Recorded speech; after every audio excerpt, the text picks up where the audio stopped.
commencer cette émission, une vidéo Sud Radio, le plaisir, le bonheur d'accueillir Emmanuel de Lamversin. Bonjour Emmanuel. Bonjour. Domaine du Défend. Alors racontez-nous votre beau domaine du Défend. Il est situé où dans cette grande et belle Provence ? Il est situé dans le Var, à Saint-Maximin-la-Sainte-Baume, sur un plateau en altitude. On est à 450 mètres d'altitude, juste derrière la Sainte-Baume et avec la vue sur les Alpes. Enfin, vous êtes conscient d'être au paradis, là ? Mais tous les matins. Tous les matins, quoi. Le soir, non ? Disons qu'on a passé la journée à regarder le paysage. Alors, au total, votre vignoble, donc Emmanuel, 15 hectares, d'un seul tenant. Alors, un seul tenant, c'est génial et c'est pratique. Et alors, c'est une clairière au milieu de la forêt. Alors, c'est pratique et puis c'est génial parce que ça permet les échanges avec la forêt. Donc, en termes de biodiversité, et tout ça, c'était assez exceptionnel. Pas trop de sangliers, là, parce que la forêt, sangliers, tout ça beaucoup de sangliers, on les mange. On va les manger, quoi. L'histoire du domaine, c'est vous qui l'avez créé, vous l'avez racheté, racontez-nous. C'est mon père qui l'a créé il y a 60 ans. Alors, évidemment, l'endroit est cultivé depuis très très longtemps, probablement plus de 3000 ans. Il y a une ancienne ferme gallo-romaine, comme pas mal dans la région d'ailleurs aussi.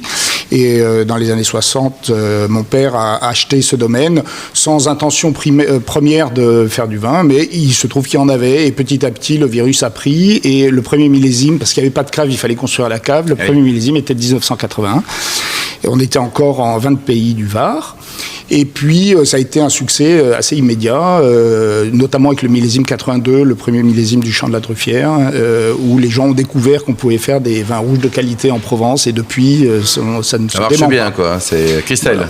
Voilà. Alors, justement, vous êtes sur l'appellation Coteaux-Varois en Provence. Quels sont les cépages qu'on utilise pour les vins rouges ? Alors, au domaine, on utilise le Grenache, Cinsault, Cabernet Sauvignon, Syrah.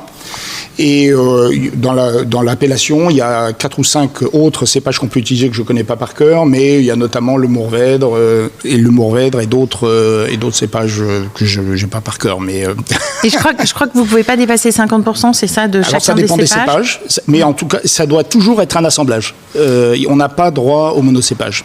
Et ce que j'ai vu de très intéressant, c'est surtout que vous avez beaucoup de millésimes décalés. Oui. Sur votre site, vous les proposez d'ailleurs, j'ai les 2014, 2017, 2018, 2019. Combien vaut le 2014 ? Le 2014, à peu près, Emmanuel. Il est à 22 €. Enfin, Christelle, c'est quand même un bon plan, ça, non ? Ça, c'est magique. Ouais. TTC. C'est magique TTC, parce en plus, que... Alors, la raison est que le rêve d'origine de mon père était de faire cet assemblage bien connu depuis le 19e siècle, Cabernet Sauvignon Syrah, que quelques autres domaines proposent dans la région, inspiré par Vignes-Lor notamment, à l'époque. Et cet assemblage-là révèle ses qualités avec du temps. Donc, le vin est difficilement commercialisable à des non-initiés les premières années. Donc là, on propose à la vente le 2019, c'est le millésime le plus récent. Il a combien ? Quel prix le 2019 là ? 17,50 € sur le site internet. Ouais, donc vous êtes quand même, de parmi vos forces, c'est quand même un super rapport qualité-prix, quoi. C'est ma conviction. Non, mais c'est vrai, 19 € pour le vin, il a vieilli 6 ans. Et cet été, on a organisé une dégustation avec une quarantaine de personnes, un accord 20 musiques, et on a ouvert une bouteille de 92 qui était encore parfaite, et on boit encore du 86. Donc, en 92, qu'est-ce que vous avez comme musique sur un millésime 1992 Du jazz. Du jazz ? Vous êtes un fan de jazz ? Alors, on a une relation particulière sans doute au jazz, parce que parmi les premiers tentatives, avant qu'on ait une cave d'échange avec des vignerons locaux, on a échangé avec Miraval, et Miraval était à l'époque possédé par Jacques Lussier, qui est un des grands jazzmen français, qui est décédé il y a 4-5 ans. Et je crois que d'ailleurs, dans une semaine, il y a un concert dans un club de jazz parisien où on va évoquer sa mémoire. Ah bah, très bien, donc c'est bien de faire ça quasiment à la fin octobre, quoi. D'où vient l'origine du nom, d'ailleurs ? Lequel ? Votre domaine ? Défend, c'est un nom générique de la région, c'est un nom juridique qui était, aujourd'hui on appellerait ça les terres protégées. En fait, c'était les terres interdites. C'était les terres interdites d'affouage et de package. Donc on n'avait pas le droit de ramasser le bois mort et pas le droit de faire paître les animaux. Donc c'était des zones protégées. Et il y en a plein dans toute la région. Donc il y a plein de défends avec toutes les orthographes, un F, 2 F. Ouais, c'est ça, voilà. Christelle ? Vous avez aussi des vins blancs et des vins rosés. Alors, il y a une particularité, c'est que vous faites du vin sans soufre rosé. Alors ça, j'aimerais bien que vous nous expliquiez, parce que les auditeurs ne le savent pas forcément, mais c'est difficile à faire le vin rosé sans soufre. Et donc, vous avez des techniques. Alors, on va peut-être rentrer un peu justement dans la technique, mais vous pouvez nous raconter ? Oui, absolument. Alors, on a fait ça, c'est le premier millésime l'an dernier, et on a appelé ce vin rosé Ispahan. Et parce qu'on aime bien les défis, et donc on s'est dit, tiens, on fait déjà la plupart de nos vins, plus de la moitié de nos vins sont en méthode nature. Mais pas les blancs et les rosés, c'est un peu compliqué. Donc, précisément parce que c'est des vins qui sont moins stables, qui ont moins de tanins, qui ont moins de macération que les vins rouges. Et donc, on s'est dit, on va essayer de faire un vin rosé. Alors, on a fait des petits volumes parce que à chaque fois, on risque quand même de se planter. Voilà. Et dans ce cas-là, comme nous, on fait pas partie des vignerons club Andouillette, donc on ne propose. Club Andouillette, c'est quoi ça? Ou les vins Didier aussi, on appelle ça comme ça, qui sentent l'écurie, vous voyez.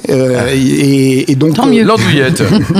Donc, techniquement, le secret, c'est la surveillance. Il y a à peu près que ça. C'est on surveille le vin, l'évolution, et évidemment, ça donne des vins assez différents parce que notamment, à la différence de la plupart des rosés, en tout cas de nos autres rosés, le vin va faire sa fermentation malolactique et donc il va avoir un profil un petit peu moins acidulé en entrée de bouche. Mais en revanche, il va avoir plus de matière et puis il n'est pas filtré non plus. Donc ça donne, c'est un rosé. Et il est rosé, votre rosé, ou il est rosé blanc? Ah non, il est rosé et il est en bouteille transparente, donc c'est un peu une gageure de vendre du rosé non filtré en bouteille blanche. Christelle, cette mode du rosé blanc qui est du blanc en fait. Alors d'où, franchement, je ne saurais pas, mais en tout cas, je sais que c'est très parisien de boire des rosés presque transparents, parce que souvent le client a cette impression que quand le rosé est très clair, il est léger. Ouais, c'est ça. Et en fait, on est sorti des Tavel à un moment donné où tous ces vins qu'on pouvait faire à base de Syrah, qui étaient très puissants et qui étaient très foncés. Donc en fait, on a associé, je pense, le consommateur, la couleur claire à la couleur légère. Ouais. Voilà. Et ça vous perturbe pas là, vos clients, de se dire c'est un rosé foncé, donc il va me donner mal à la tête? Ah, il n'est pas foncé. Il n'est pas foncé. Non, oui. il est clair ou pas? Il est très clair, mais il n'est pas transparent. Ouais. Bon, justement, il n'est pas, voilà, parce qu'il n'est pas filtré. Donc ça, c'est plus difficile, parce que par contre, c'est compliqué d'expliquer le dépôt, etc. Enfin, faut. Bon, comme on a 3 rosés, les gens ont le choix. Si ça ne plaît pas, ils prennent l'autre. Et donc, ils nous croient sur parole que ça a son intérêt. Et les gens qui sont attachés à découvrir ce que c'est, parce que on est quand même pas très nombreux à faire ce genre de vin, à découvrir à quoi ça ressemble. Et si on passe dans la région, on peut venir vous voir, là, c'est ouvert, vous êtes aussi sympa en vrai qu'à la radio? 6 jours sur 7. Le dimanche, on est fermé. Et à part vous êtes fermé le dimanche? C'est incroyable. C'est pas comme si le jour, les autres personnes qui se baladent dans les vignobles. Christelle? Et donc, oui, on peut vous voir directement. Vous faites aussi, vous conseillez des accords mets-vins quand vous conseillez des hôtels, mais des restaurants. Est-ce que vous travaillez aussi sur les accords? On a un certain nombre de restaurants qui sont... Enfin bon, la plupart des restaurants du coin prennent notre vin. Parce que sur le Ispahan, par exemple, le rosé non filtré que vous avez, qu'est-ce que vous conseilleriez d'un petit peu original à déguster, autre que de l'andouillette? Alors peut-être pas de l'andouillette, non, mais une ratatouille, c'est parfait, vous voyez. Ou bien une fleur de courgette, un beignet de fleur de courgette. Ah, c'est bon ça, vous n'êtes pas vegan quand même? Non. Non. Bon, génial. Pour terminer, température de service de vos vins. Alors, sur le rosé dont parlait Christelle, vous le conseillez ou vos rosés d'ailleurs, est-ce que c'est la même température qu'il soit filtré ou pas? Oui. C'est 10-12 degrés en fonction de la température extérieure, bien sûr. Et sur les rouges, entre 16 et 18, là aussi, suivant. Entre 16 et 18, quoi, suivant la température. Quoi. Oui, puis c'est la température de service, mais évidemment, elle évolue au cours du temps, comme tout le monde. Hein, et même température pour un jeune vin, votre 2019, ou un vin plus expérimenté, comme le 2014, par exemple? C'est plutôt la nature des vins, donc entre le 19 et le 14, oui. En revanche, notre champ du Bécassier, qui est en grande partie du Cinsault, là, peut-être un peu plus frais. Un peu plus frais. Et alors, les vins déjà un peu âgés, vous les aimez les décanter ou alors on les laisse comme ça? Alors oui, on les décante. Il faut, en plus, c'est des vins vivants, hein, donc on voit comment ils évoluent. Ouais. C'est vraiment, il faut savoir un peu les suivre et les garder pendant les quelques jours éventuellement. Si on peut l'ouvrir et puis se dire je vais le boire demain. Et ensuite comment ça évolue, quoi. Merci beaucoup en tout cas, Emmanuel de Lanversin. Merci également à vous, Christelle Tarré. On se retrouve dans un instant avec le Vino Quiz.